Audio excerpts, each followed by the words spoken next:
Você já sentiu que sua vida inteira foi decidida pelos outros? Que você existe, mas não necessariamente vive? Como se você estivesse assistindo tudo como um espectador e não como um ator, como um protagonista de sua própria história.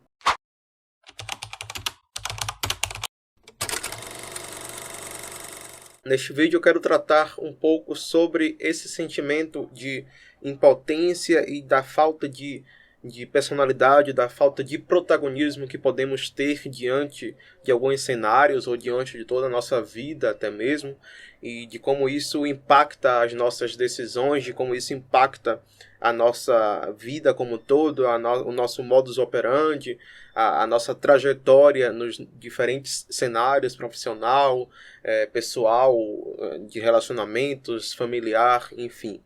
E para isso eu acho que vale muito a pena utilizar como um pano de fundo a obra Angústia, de Graciliano Ramos, que é uma das maiores obras literárias da literatura brasileira, do Brasil, e que talvez seja a obra mais sufocante, a obra literária mais sufocante que temos escrita em língua portuguesa. O livro foi publicado em 1936, em um ano de muita instabilidade política no Brasil.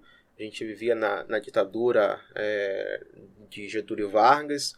O Graciliano Ramos, inclusive, foi preso nessa época por perseguição política. Então, o livro foi publicado enquanto ele estava na cadeia.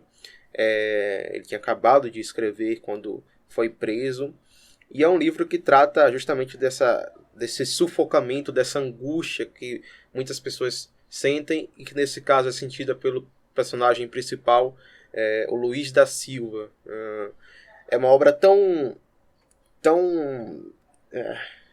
visceral, tão sufocante, que é comparada por muitos críticos às obras de Dostoiévski. Só para vocês terem uma noção do tipo de leitura que nós estamos falando, do estilo de leitura que nós estamos falando. O Luiz da Silva, que é o protagonista, ele é um funcionário público de 35 anos, introspectivo, tímido, com baixa autoestima, que se vê sufocado pelo cotidiano, esmagado pelo cotidiano. Ele tem poucas decisões autônomas, ele tem pouco poder de escolha sobre sua própria vida. Ele meio que é levado pelas águas da maré, ele é levado pelas ocasiões, pela rotina. Então, ele trabalha no que ele consegue, ele faz o que ele consegue, ele sustenta a casa como ele consegue, ele fala com as pessoas que falam com ele se relaciona com as pessoas que querem se relacionar com ele. Ele não tem ímpeto, ele não consegue se colocar no mundo, ele não consegue se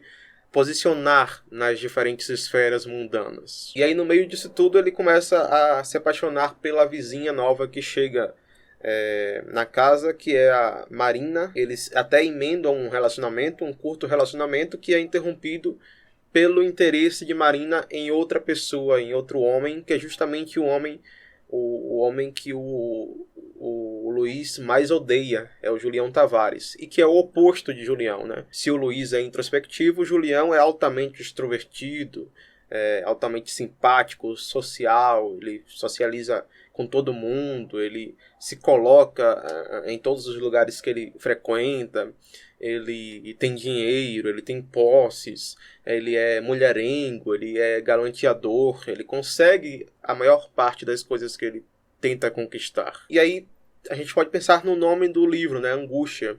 E quando pensamos em angústia, isso vai muito além de uma tristeza ou de uma ansiedade. É muito mais profundo que isso. E aí vale talvez recorrer a alguns nomes da filosofia para dilacerar, para entender, para prospectar melhor esta palavra. Para Sartre, por exemplo, angústia é o sentimento que temos quando percebemos nossa liberdade, quando percebemos que não existe nenhum roteiro universal para a vida, que nós estamos jogados à nossa própria sorte, que nós somos os responsáveis pelo nosso destino, pela nossa história. E aí nós nos vemos completamente angustiados porque nós não sabemos como agir, nós não temos certeza de qual a escolha correta. No meio de um milhão de possibilidades, qual deve ser a opção que eu vou escolher? O que é melhor para a minha vida? Eu devo fazer medicina ou direito? Eu devo terminar o casamento ou persistir? Ninguém tem a resposta. Nós devemos arriscar tudo por nossa própria conta e risco. E isso é angustiante. Essa é a angústia da liberdade sartriana. E é nessa angústia que Luiz é colocado também, né, em determinados momentos da obra. Só que ele prefere sempre um caminho do ressentimento. Ele não toma posse dessa angústia, dessa liberdade.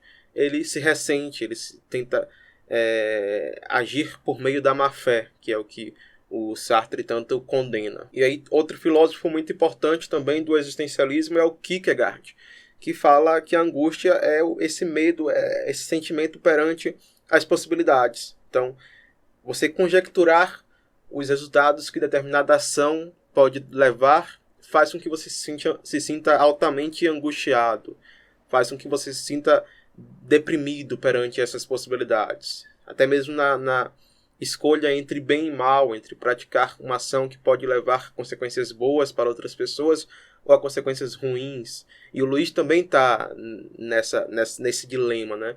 E ele fica paralisado durante a maior parte da narrativa, e quando finalmente age perante essas possibilidades, ele age ele toma a pior escolha que seria possível. E aí, no clímax da obra, o Luiz toma uma decisão, que eu não vou dar muitos spoilers aqui, mas que é uma decisão radical, extrema, e que é, pela primeira vez, um exercício de liberdade, em que ele toma as rédeas da sua própria vida, ainda que uma decisão que é uma decisão, digamos, completamente imoral, antiética, completamente ilegal em todos os termos. Mas é, pela primeira vez, quando ele se sente livre, quando ele se sente dono de si próprio, quando ele sente que é o personagem de sua própria história. E aí vale ler um trecho depois que ele toma essa decisão. Tinham-me enganado. Em 35 anos haviam-me convencido de que só me podia mexer pela vontade dos outros. Os mergulhos que meu pai me dava no Poço da Pedra, a palmatória de mestre Antônio Justino, os berros do sargento, a grosseria do chefe da revisão, a impertinência macia do diretor, tudo virou fumaça. Tanta empáfia, tanta lorota, tanto adjetivo besta em discurso.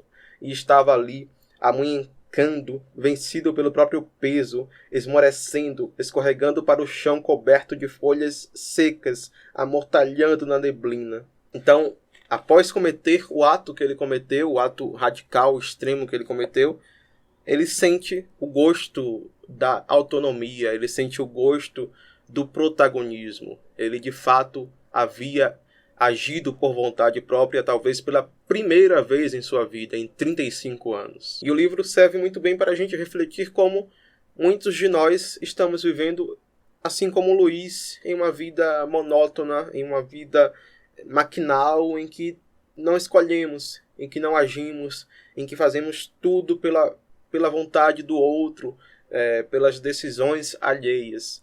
E o Luiz passou 35 anos nisso, né? O Luiz passou 35 anos sendo guiado pela vontade de terceiros. E acho que vale a pena a gente pensar sobre isso para não cometermos o mesmo erro, para não ficarmos em escolhas frustradas, em relacionamentos frustrados, mentirosos, em escolhas terceirizadas, para assumirmos um papel preponderante em nossa própria história. Então talvez a gente não tenha não tenha a coragem de tomar as rédeas de nossa própria vida, justamente com medo dessa angústia, com medo desse sentimento avassalador que vai tomar posse de nossa consciência a partir do momento que tenhamos que lidar com as infinitas possibilidades. Mas essa angústia não é necessariamente ruim, não é necessariamente algo a ser descartado. Pelo contrário, talvez abraçar a angústia seja o melhor caminho, seja a melhor ferramenta que nós temos para desfrutar de nossa liberdade e de nosso papel na história. Então, acho que vale a pena enfrentar esse medo, tomar coragem, respirar fundo e assumir um papel preponderante dentro do nosso destino, da nossa biografia. Então é isso, quero saber se vocês já leram, o que vocês acharam. vocês gostaram. E se não leram, fica aqui a indicação. Eu acho que para mim, talvez seja o melhor livro de literatura brasileira.